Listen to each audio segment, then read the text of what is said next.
రాజ్యమేది లేదు గాని రాణిలాగా చూసుకుంటా, కోట కట్టలేను గాని కళ్ళల్లో నిన్నే దాచుకుంటా.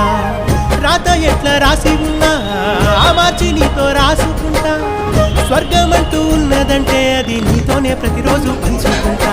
నిన్ను గన్న మీ నాన్న కన్నా లారు ముద్దుగా సాగుకుంటా. నీకు కోపం వస్తే కొంత దూరం ఉంటా, నువ్వు గీత గీస్తే నేను దాటనంట.